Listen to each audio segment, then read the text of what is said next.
Everybody, morning. How's it going? Another day, another dollar. FOMC day today. If you're doing trades, day trades specifically, be careful. 2 p.m. Eastern. Set your alarm. That's 1 p.m. Central, noon Mountain Time, and 11 a.m. Pacific. And if you're somewhere else in the world, use a Google. Google like 2 p.m. Eastern to my time zone and set an alert in your phone. Things might get a little hairy. I will be going live for channel members. That's my plan anyway right now for FOMC. Make sure you're a channel member. Your name should be in green with a little star, as most people in the chat are. If you don't want to miss out on that, you got opportunity. Click the button right under the video right here. Be a channel subscriber first and then join and be a channel member. Support me and my family while I do this every day. Thanks for coming. Thanks for doing that. And let's talk about some more fallout. First Brands continues to have this fallout through the financial market. It's not been making mainstream media news, at least not that I've seen. And let me ask you a question. You ever been to AutoZone, O'Reilly's, Advanced Auto, one of those part stores? Maybe you changed your own oil. Maybe you had to refresh some wiper fluid. Maybe bought some Trico wiper blades. Maybe replaced your brake pads with some Raybestos ones. Maybe you thought you were just doing some basic car maintenance, saving a few bucks. Well, congratulations. You weren't just being a responsible car owner. You were unwittingly participating in a financial drama so spectacular, so fraudulent, it makes crypto scams look like lemonade robberies from a lemonade stand kids are running. Anyway, today we're talking about absolute implosion of the company called First Brands Group. And trust me, this isn't just a boring story about car parts. This is a story about greed, staggering incompetence in the financial markets from some of the smartest people on Wall Street, and a $50 billion black hole that is vaporizing fortunes. And of course, where we might be able to actually make a buck from this wreckage. So picture this. You have these household name brands like Fram filters. Maybe you've been to Walmart and bought a Fram filter. Anco blades, the wiper blades. This is this kind of stuff you see in every garage, every repair shop in America, unless you're wrongimer. And for decades, they just kind of chugged along, making real products that real people actually need to keep their cars on the road. Boring, stable. Now, enter the main character in our drama, a Malaysian-born serial acquirer. This is somebody that buys other companies, mergers and acquisitions. He's a serial acquisitioner named Patrick James. Starting in 2013, Mr. James went on a shopping spree fueled by cheap debt. He stitched together 24 of these auto parts companies into a Frankenstein monster called First Brands Group.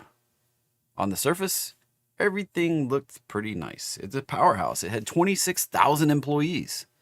Under the hood, however, a little bit different story. This is a debt-drenched Leviathan.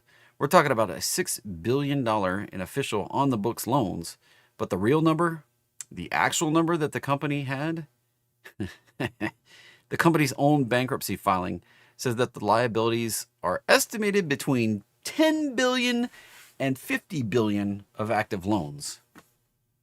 How do you hide tens of billions of dollars of debt?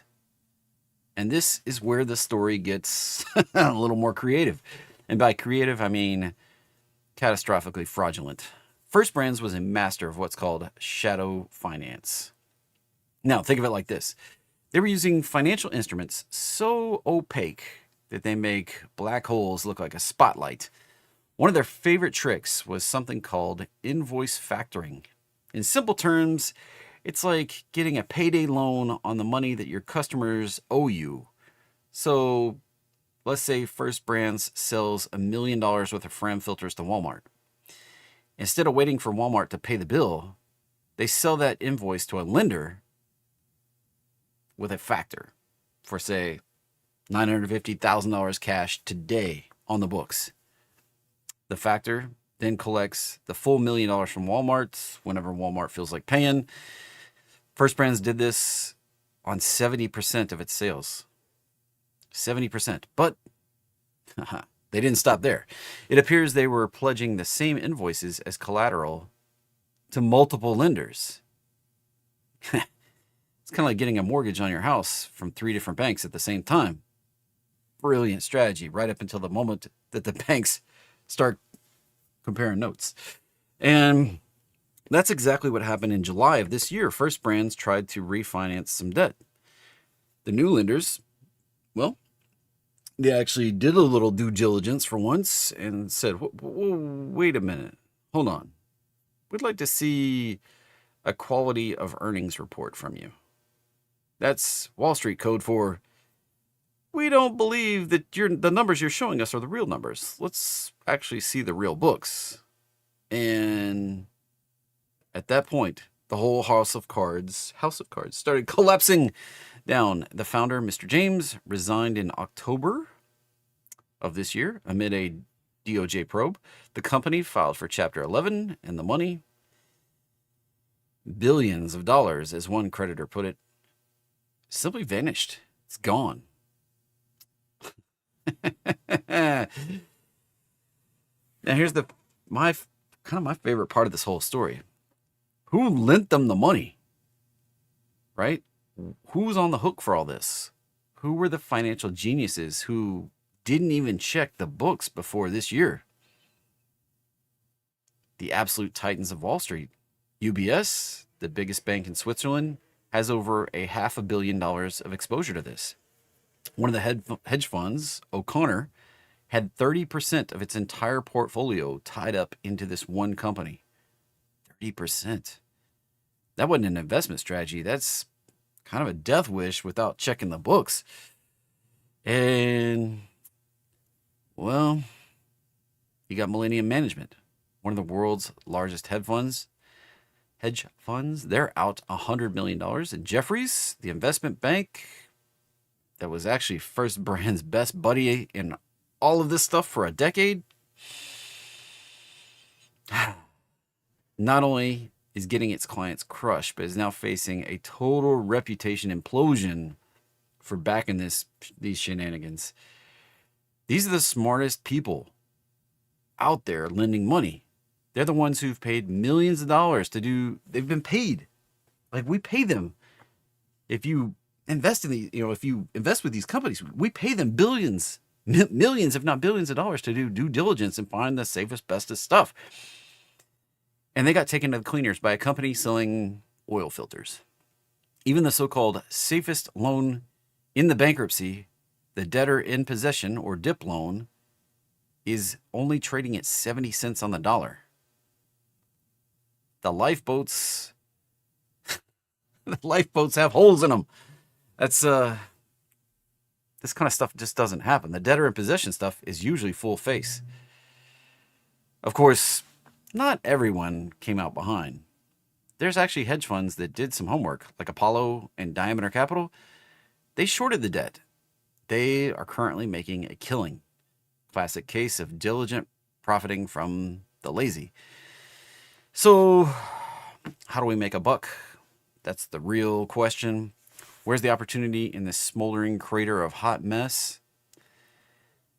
Well, the most obvious, the competitors. First Brand is pretty much toast. They're not coming back. But people still need to buy brake pads, wiper blades, oil filters. The 24 brands that sell shelf space that vie for shelf space at Walmart, AutoZone, O'Reilly, they're up for grabs here. Massive gift to the established, well-run players in the auto parts space. Companies like AutoZone, O'Reilly's, and Genuine Parts Company, GPC, which owns Napa.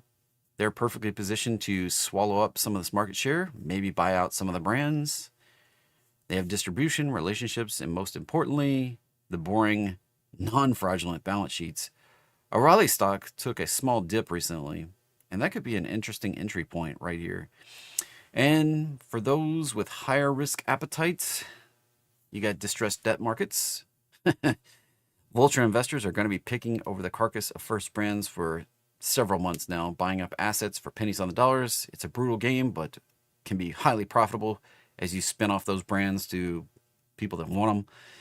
And third, and this might be the biggest one, there's a major red flag for private credit markets. For years, money has been pouring into these non-bank lenders, these BDCs, business development companies, chasing yield. I know that Goose pays attention to this quite a bit. The First Brands collapse is a wake-up call. It's exposing the rot and lack of transparency in the system. You might consider looking at some short opportunities in over-leveraged BDCs, business development companies that is, that have a lot of exposure to these kind of opaque, covenant-light lending. I mean, it's the entire sector has been trending down on these kind of shenanigans. And this could accelerate the slide as this thing unfolds in full. So the moral of the story here, twofold. First off, if it looks too complicated and too good to be true, well, probably is. Second, in the world of investing, one company's spectacular headlining, grabbing implosion is often another company's boring, steady quarterly market beating earnings. And next time you're in the auto parts store, take a look around. You're not just in a store, you're in an arena where fortunes can be won and lost. So let's talk about other ways we could potentially make some money today. Goose, you just missed the good stuff, man. Just talked about the exposure to BDCs, man. Probably need to rewind for a minute. And next up, we've got all trading involving a substantial risk of loss. Past performance not necessarily indicative of future results. This presentation intended to be informational, educational, fun, entertaining, not a recommendation to be buying or selling any financial instrument, including stocks, options, bonds, forex, futures, cryptos, treasuries. If you trade them, you might lose money. I don't have a crystal ball, right? I talk about things that are likely to happen just based on my experience, and I use Elliott Wave and some Fibonacci analysis sprinkled in there, which, you know, those two go hand in hand. Once I learned that stuff, I started getting things right. I've dug through financials. I've dug through fundamental analysis. I've dug through all the traditional technical analysis. None of that crap worked. I even, you know, watching planets and retrograde and all that junk. None of that stuff consistently works as well as when I learned Elliott Wave and financial, you know, just price patterns in the freaking charts. That's the ultimate truth, price. Everything else, kind of smoke and mirrors. So if you want somebody to tell you what to do, hire a consultant financial advisor, or just stay tuned here and, you know, start small and learn this stuff yourself, because nobody's going to watch out for your money more than you. Be careful out there, everybody. Today we have FOMC. Talked pretty ad nauseum about this last night during 30 Minutes of Awesome, that there's potential shenanigans at work here. Now, once upon a time, I predicted we might go up here before we had financial problems, but it looks like we might just dump it out now. In the coming months, we could see a return to zero interest rates. What the problem is, I'm not sure yet. Not sure what the actual problem is going to be, but deja vu. This whole thing right here that we're doing is 2 times bigger, 2 times longer than this whole thing right here. This was the COVID crash. What would this be? I don't know. But we have a heck of a prelude setting it up right there. Every time we've gotten the orange line crossing above the blue line, if you've not been here, you're new here maybe, DGS2, that's the 2-year constant maturity rate. That's what the blue line is. The orange line is the Fed funds rate. You can just add it to the chart, click right there, type in FED, FUNDS, add it to the chart. Maybe it's orange, maybe it's some other color. You can change it to orange just by clicking the button here, coming in here, clicking it to orange. And guess what? Since I've been trading, every time the orange gets above the blue, everybody thinks the Fed sets the rate. Fed, as long as I've been trading, since back in the 90s back here, the Fed has been chasing the rate. I guess since back over here, chasing it to the bottom, chasing it back up, and the goal is to not get too far away from the market rate. Now, here we got above and created .com bust. .com, if I can write it right. Right here, did it again. You may remember this as the Great Financial Crisis, or the Global Financial Crisis, or the whatever, the housing bust. It depends on what sector you were in. So we had two of these, and then we got a little baby one right here. We were ramping it up. 2018, we got a little hiccup late 2018 into 2019. Kind of kept it going for another year, and then COVID happened. And everybody thinks COVID was just the virus, but for the markets, it was another problem. It was already in the charts. It was coming. Now we pumped liquidity like nobody's business, and now we've created potentially a bigger bubble problem that's going to hiccup.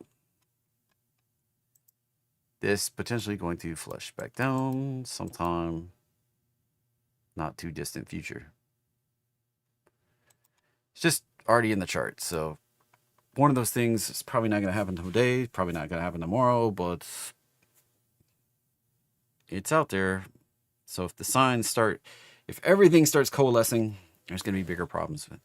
And I was saying them cutting rates today, which seems to be pretty much a foregone conclusion based on the betting markets. I mean, we're betting it at 90%, 97% right here. Pretty much a foregone conclusion. But that puts, look at this. Here's the Fed rate right now. It's in between 3.75 and 4. 3.88 is the median of that. You cut by 0.25. That puts you down to 3.63. And this is at 3.57, the real market rate. You're stacked right on top of each other. In fact, cutting to the range of 3.5 to 3.75, from 3.75 to 4, cutting down there puts the actual treasury rate in the zone that you're trying to be in. We did this right here, and they paused for almost a year. They're like, yikes, that got a little too close. As soon as they cut, that rate spiked, and that freaked Powell out. The rates did come on down, but they've been hanging right here, and they haven't really moved since back in like August. Just been chugging along here. They cut right down in there. There's no wiggle room. If the treasury rates spike, I mean, they're trying their hardest to keep the treasury rates pushing down, and they haven't been able to push them down anymore. If the treasury rates spike, they'll have to do a rate raise. Especially if we start ripping back here. If we pop this thing back up at like 4.4, 4.5, they'll have to raise rates again. So just be careful. Like that, could that spark some sort of problem? It could.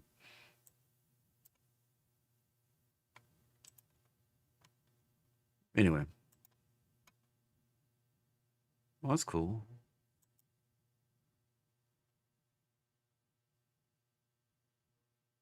No chart, huh?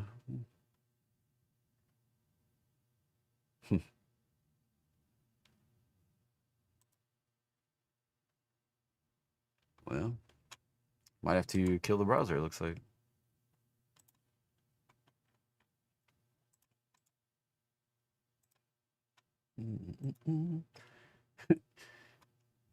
click to kill the browser and your operation could not be completed. That's cool. Let's try this again. Maybe. There we go.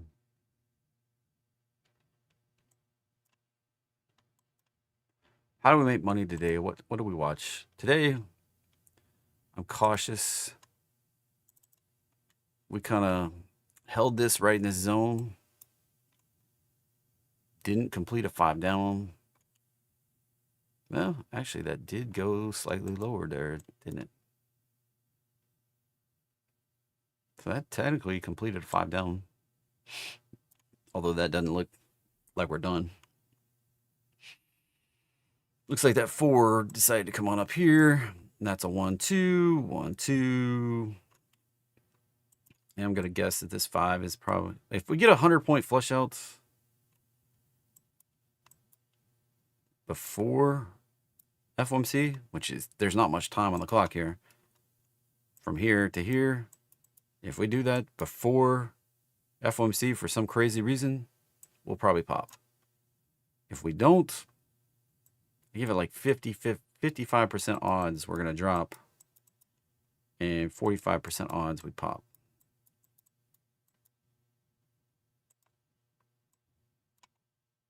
At the FOMC, or at, Powell speaks at 2:30. So rate change announcement, they put out the documents at 2 o'clock Eastern. And then 2:30, Powell jumps on the mic and he gives his prepared speech and then takes questions for a little bit. So guess what? It's going to be like 3 o'clock or 3:15 before he gets off the mic. Maybe 3:30. And it's probably not going to be super safe to play anything. Now, I want to see this hold here, but we could take a 200-point down and just keep this in mind. Like 100 points down to this zone. It's like a 1%er. Come on down to this zone. Yeah, 100 points. Excuse me, 100 points is like 1.7%. 200 points, more like 3%. We're looking at NASDAQ.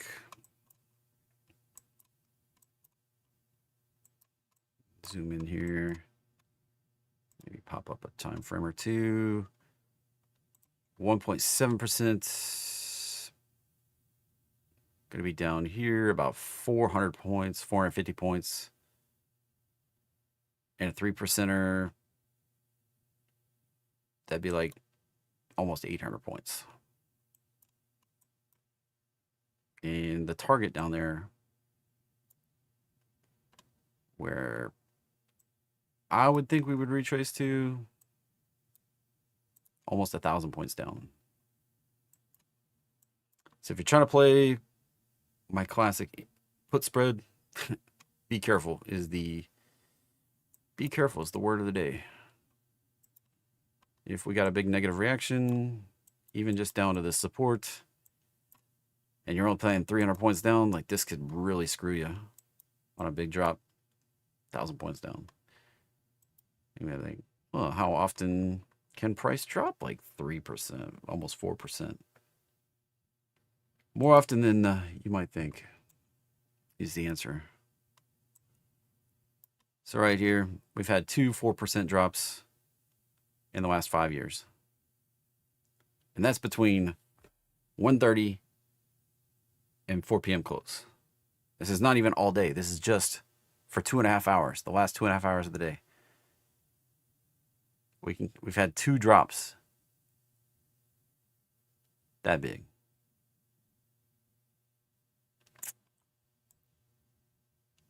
So be careful out there. Be careful out there, everybody. Definitely looks like we could see this. And then bounce and go all-time highs into the end of the year. Russell, a little bit different path here. this thing might pop right here. Let's make a little pause, and this might pop. Now, also want to point this out right here. This happened back in 21. Right, we came up, made a dip, came up, and we were just chugging right here below the all-time high. It's very similar to what we're doing right now. Then we got a big pullback. Lasted about 3 days.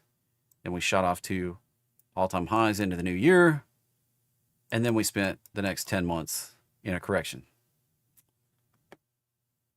Deja vu to me right there on that chart. We're sitting right in this zone on this chart below the all-time high. I mean, it's like almost too perfect right here. FOMC, potential to pull back. Everybody be like, what the F? Then we launch off, new all-time highs. And then what's supposed to be a great year turns out to be a grind lower all year next year. Very, very potential possible that we just echo what we did back here in 21, 22. Keep it in mind that this is on the chart.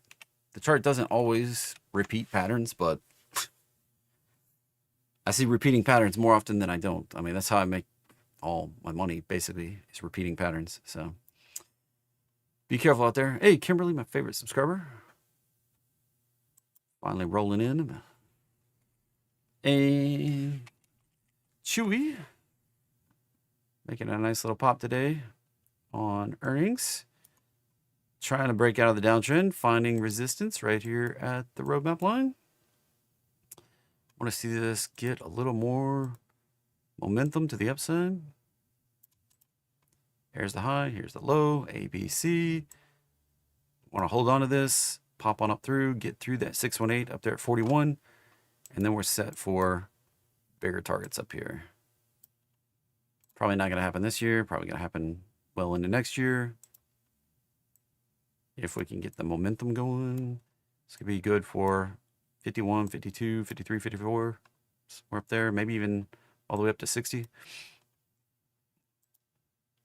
Like to see it. Nice initial move up. We're probably hitting a little bit of resistance. Yeah, hit a little resistance on this breakout. So need to see some upward mobility here. Then get through that resistance. Maybe back test the roadmap line and get her going. Oil still pushing lower. If we see a big flush out today and this pushes down here, this could be the final blow on oil, final flush out in this area that I've had on the chart for a couple of years. And if we do that, that could be the bottom and present opportunity for oil next year. Even, the market can grind down and oil can still go higher and just cause more pain. Gold doing absolute nothing right here, while silver broke out to like new all-time high. Poking up there. Boom. That hit the target. If you belong silver, time to consider booking some profits. This thing can come back down, retest the breakout before we go on higher. That's a very classic thing we do on price action. Maybe like, well, it doesn't make any sense that it would do that. Doesn't matter. We see it happen plenty of times. So where we back test the breakouts. That breakout is all the way from back here in 2011. 2011. Then we could come on up here like 72. So just be aware of your situational awareness. Bitcoin. Zoomer up, Buttercup. Failing to break out yesterday was not my favorite thing to see. That was not my favorite candle. I wanted to see this break out and go with enthusiasm. A lack of enthusiasm makes me question my life choices and whether this is actually going to break out and go, or if we're going to fail and confirm crypto winner when we get below 84,000.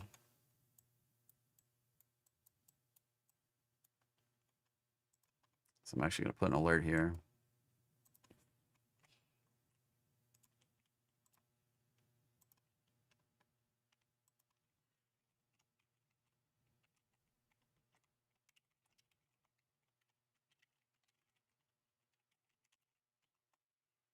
Crypto winter weather warning. Little alliteration. So I'll put that right down there and below that low at 84. This one looks good if we can get continuation. It looks way better than Bitcoin. And this also concerns me because typically the last we've had this 4-year cycle going on for, like 16 years. Pretty much every time we're coming to the end of Bitcoin's day in the sun, summer, if you will, we see altcoins ramping up. And the Bitcoin dominance charts, BTC.D on TradingView. How do you pull on up on somewhere else? I have no idea. BTC.D on TradingView. Every time we top out in Bitcoin, we'll make a lower high. We'll start down, we make a lower high, and then we start breaking down. If we break down below the low we made just a couple months ago, is a strong indication that crypto winter has now taken hold. And we're going to correct for 10 months and probably push Bitcoin down into the 30 to 40K zone, despite what anybody wishes or says or predicts or anything like that. That's probably what, until proven otherwise, everybody can make predictions about, we're not going to do a 4-year cycle anymore. The 4-year cycle is still intact on the charts at this point. Nothing's voided that. The variability from cycle to cycle, we're still within the variability, so nothing's changed that fact yet. And the fact that we topped, this top right here was within 2 days of the day I predicted we would top, and we're lower, 30%. Be careful out there. NKD, an indication of global liquidity, still not breaking out. Didn't confirm yesterday. Still, despite the gap up today, pushing back below, still not breaking out. So this can still go lower, and we could see a whole correction in the markets on this going lower. This is a global liquidity indicator. It's the Japanese stock market, in case you didn't know what it was. NKD1 exclamation points.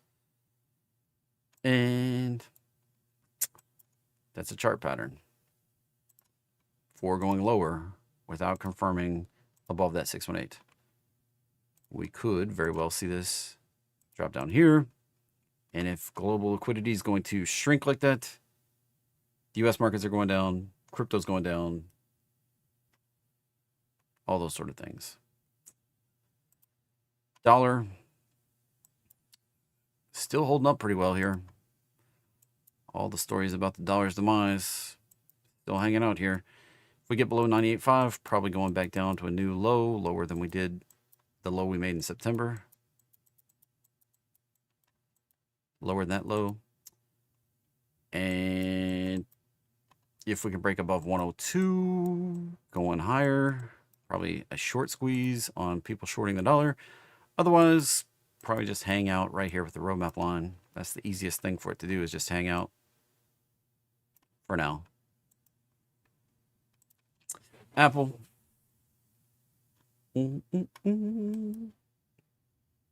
Watch this uptrend here. I believe it's just winding up. It's retesting this little bitty breakout here. We had this little consolidation for a couple weeks. Then we broke out. Now we're back testing the tops of it. If we can hold that, should be good for 292. If we start back down below here in the 270 area, probably coming on down pretty, maybe retest this 260 breakout, but we might come back to the roadmap line. Something deeper. Amazon trying to buck the trend here. Still holding on to the head and shoulders so far. Let's watch out. If this comes on down, breaks that neckline, we could be opening the door for a bigger downside on Amazon. Google, still gunning for that 337. We may need to retest the gap, like see how we gapped up. We may need to test the top of that gap, or even down here at 292 before we can push on up to 337. Now, if we start breaking down, roadmap line, support zone down here. Meta, I want to see this come back down just a little bit more, right around that 620, 630 area. I'm going to put an alert at 630.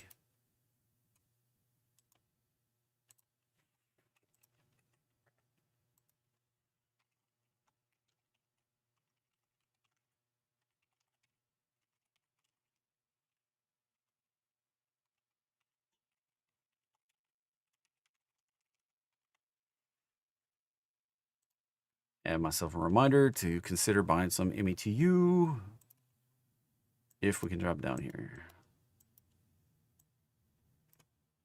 I want to see it do that. And that opens the door for the bigger upside potential. Talked about this for several days now. This move up, this retrace, sets up this bigger upside potential above 1,000 for Meta. Microsoft.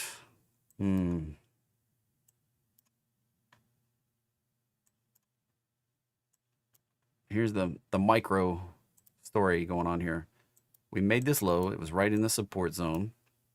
Came back up, found resistance at the roadmap line, came back down, hit this 618, came back up, made a lower high. Now we're dipping again. If this breaks down below this, likely that we're going on down. Kind of that simple. This is proving to be a major resistance right here.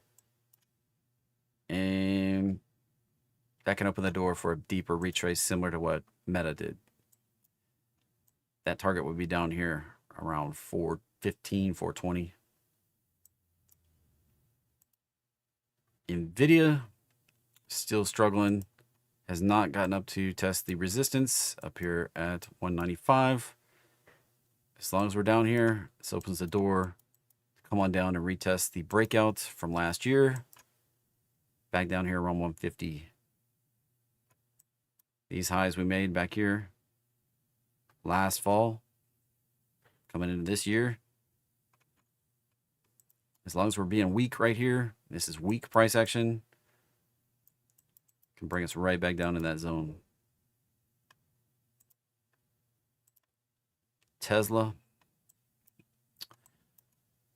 I'm quite long Tesla exposure, mostly through TSLL.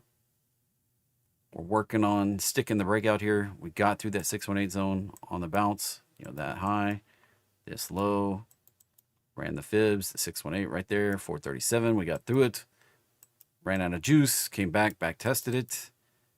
If we can hold it, sets us up for upside 488 right there. And then that sets us up with the bigger bounce from this high right here down to this low down here in April. 550, 600. Those are the next upside targets if we can get this going.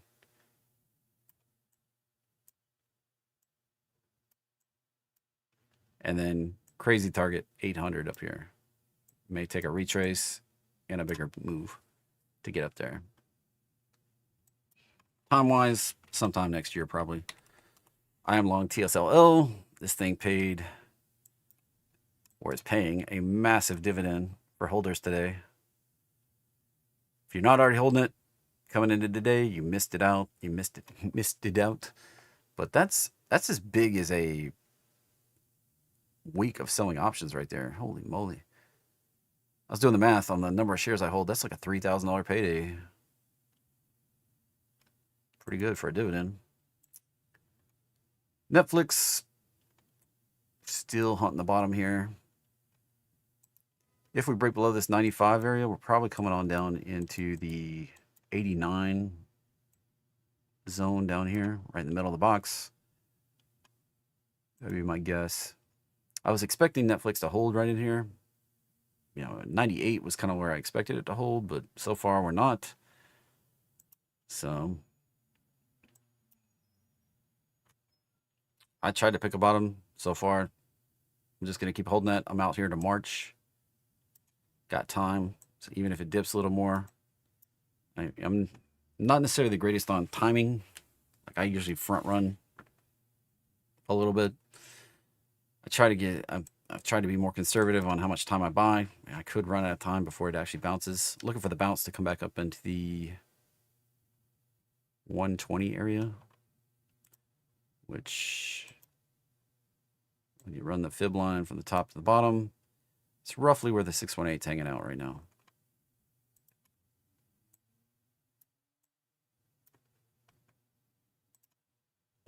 So the list is pretty thin today. That's F1. Oh man, look at that. Pattern worked out on GEV. If you grab that one, you had about 3 days to do it, and then boom, right to the target. Dang. What's next? Watch out for retrace. ASPC, SPAC, SPACquisition. I just stay away. ABVX. Looks like some hot garbage there. Not touching it. EMVB, dumpster fire, classic type stuff. Reverse split, garbage. Don't touch it. GEVX. 2x on GE Veranova. PLAB. Dang. Nice pop. Right up into the targets, so be careful here. Maybe up to 41. Maybe. It's kind of a bigger picture bounce. Clear it off. And this high, this low. And we're right up in the target there. So maybe up to 41. Breeze. That is a downtrend all day long. Be careful. If we don't break out through that, this can go lower low very, very, very easily. 19 on the downside. HSPO. Garbage. Another SPACquisition. Another SPACquisition. EchoStar.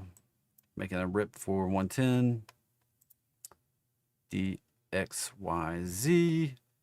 There's another one with supposedly some SpaceX exposure. Dawn, you were asking me about that. I don't know. This can come back down here pretty easy. Back down to the $10 area. PLTU. There's lots of rumors about. It's very hard for people to prove they have SpaceX, actual SpaceX exposure right now because it's not public. But SpaceX announcing that they'll probably go public next year, so we'll see. XOVR is the most reliable one that I know of, and it just did a pullback. So if you wanted to catch a piece of this, here's the high, here's the low. It's a public-private crossover ETF, has private stuff like SpaceX exposure. You have other stuff like ARC, VX, I think it is. Yeah, ARC VX, Venture Capital Fund. You can see that's real liquid too.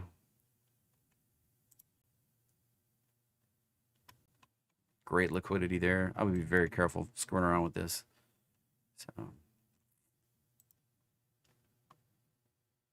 it's plenty of opportunity without trying to front run other things. PLTR. Be careful. If we get the close here today, this sets up the upside target, but still has the potential to pull back just as big as we did the pullbacks back here. I actually bought this one. Holy crap. This is gonna work. Oh my goodness. I saw my buddy Dave, he built that viral stock scanner. I found this on there and I showed it to him and I bought some of it. He's like, man, you're playing with fire. This thing might pop at the target. It's so crazy. I was just like, hey, this has my pattern on it. I got like 10 shares. So it's not like I'm retiring or anything. I just HSBC.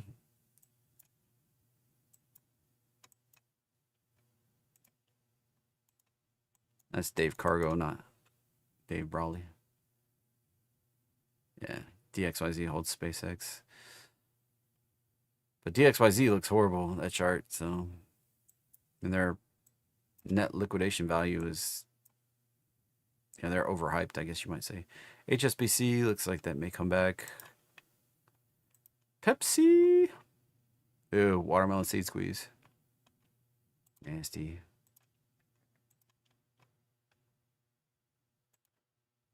That's an unreliable price pattern. Could pop, could break down. Usually it's an explosive move, either up or down. And just like when you squeeze a watermelon seed, you have no idea where it's going to go. Could just shoot sideways, though. It's possible. Just does nothing. Usually it's a violent pop up or down, just like when you squeeze a watermelon seed. But sometimes it just goes where you don't expect it. Baidu, potential to bounce and go higher. So far, not doing jack diddly. Look at this crazy thing. AFJK. Classic. Bullshirt type of move. I wouldn't touch it. Using AI in healthcare. It's a Taiwanese company. It's funny. Again, Dave asked me to check it out this morning. I was like, Grok, what's going on with this? And it's like, oh, this is a classic short squeeze type of thing. And it's probably going to drop just as fast as it popped. So while it can go higher, watch out for it to come all the way back down here. Race is doing the head and shoulders breakdown. Target is down here at 330.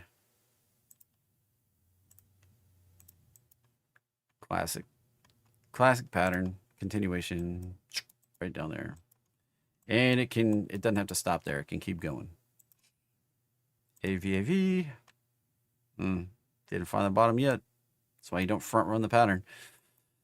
That newer lower low pulls down 345 and 451. And any lower we keep going, we keep pulling the fib down. And this could come on down maybe to 200. That would actually look more reasonable for where the fib line should sit.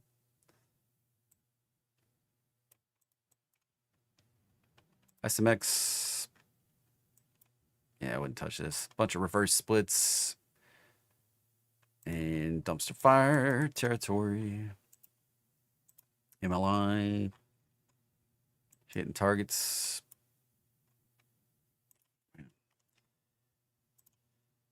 Here's the high. Here's the low. 120 would be the next upside target on that one. Lake. Whew. That's why you gotta be careful. Things can go to zero. It looks like that one's crushing on down. Palm. Ouch. Went from $5 yesterday to $1.50 today, losing like almost 72% of its value. LEU. I don't know if we have a bottom yet. This can take another spill down. And then if it does, that's a potential 1, 2, 3, 4, 5 down. We do a 3-wave up, back to a 618, and then do another more violent 5 down. Be careful on that right now. Even though it's an opportunity, it may already be kind of played out a little bit. PDD. This one just hasn't been able to get its collective crap together. Got this pattern to go up to 180, but taking its sweet time getting there. PPLT, platinum, probably going to 160 at some point. OCG. Another dumpster fire. You can spot these a mile away. Might pop up into the 30 area and then return back to 0. LGH, oh, dumpster fire. BBI, BIIB. Another dumpster fire. Potential. That's Biogen. Watch out for that to come all the way back down. CRDO. Watch out for that to hit the roadmap line. All right, let's look at setups. This stuff's all getting depressing. Here's the high. Here's the low. These have entries today. Upside target 129. Stop. Dollar below the low 97.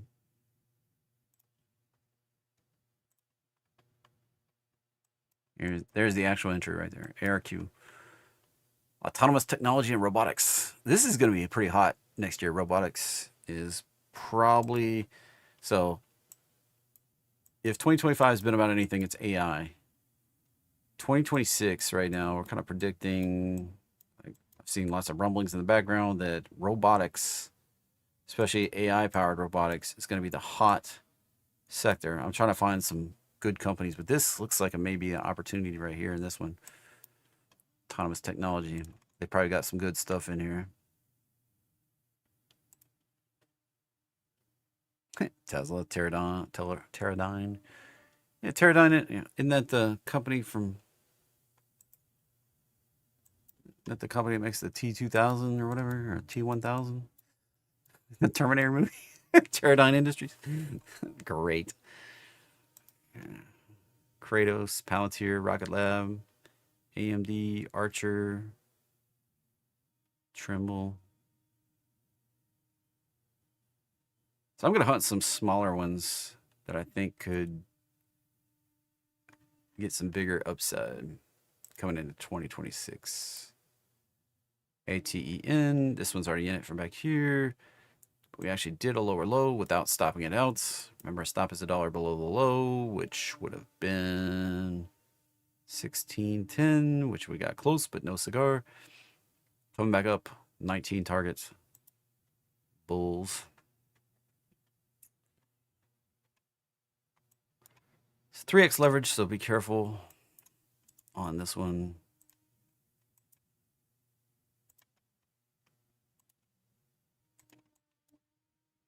Entry there, 360 targets. Care. Here's the high, here's the low. Entry, 21 targets. CBIR.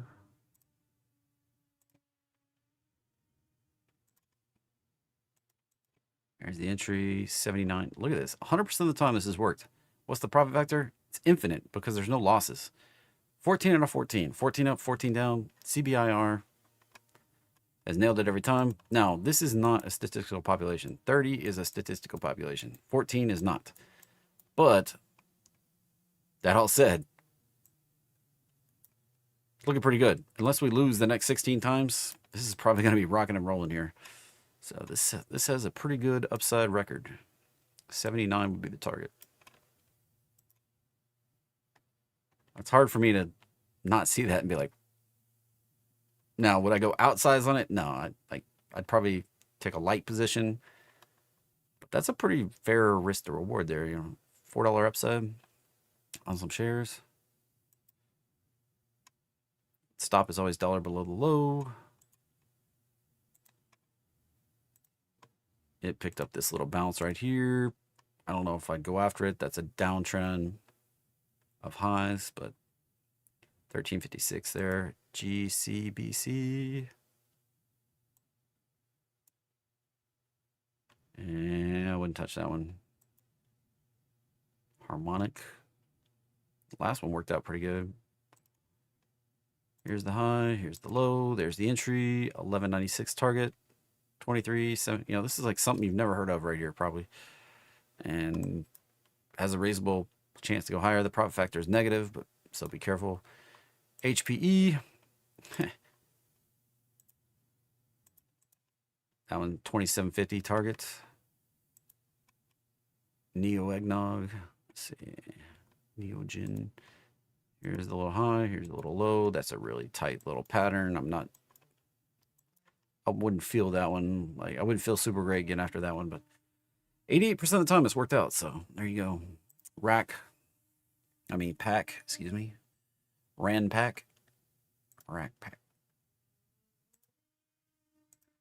Entry 6. Anything under 20 is like kind of sketchy. RJF. Yeah, this didn't.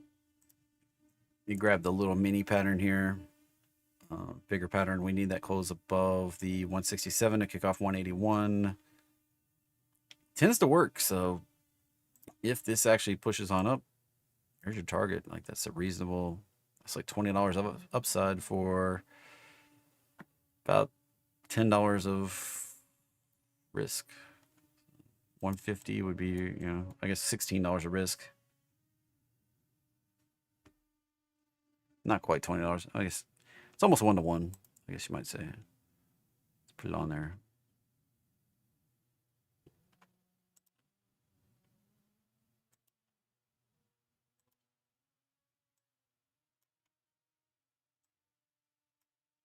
And we're going to stop out dollar below the low. Low's right there. 151, so 150.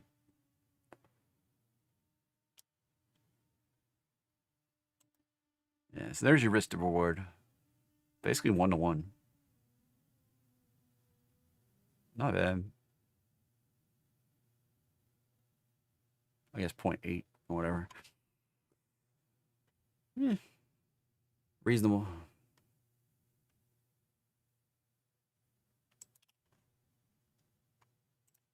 Step.